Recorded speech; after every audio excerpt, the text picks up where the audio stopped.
Look, it's obviously when you have a player as talented as Roger Federer, I think a lot of people think that the coach just books the practice court and rolls out the balls and gets out of the way. It's obviously a much more nuanced thing than that. This is to the two Hall of Famers on the panel.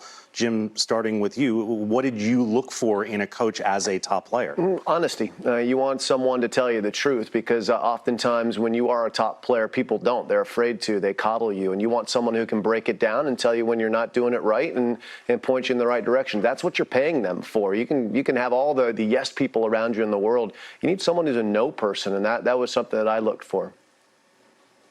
That's interesting that you say that, Jim, because most of the time people say yes because they don't want to be fired. But the player needs honesty, and that's why I think this relationship has lasted such a long time. It's been rather symbiotic. As Severin said, he's learned stuff from Roger. Of course, Roger's learning from him. So they kind of play off of each other. But what I like about Roger, what Severin said, is that he doesn't validate himself based on winning or losing. He's still the same guy, and people lose sight of that, and Roger never has. But amazing how long they've lasted in this day of coaches, being changed all the time, especially now.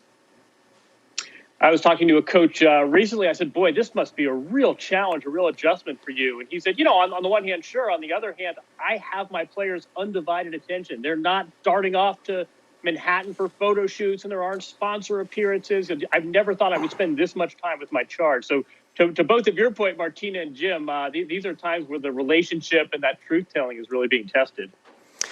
We miss having Severin and Roger and the entire Federer team at the U.S. Open. Five-time champion is sorely missed.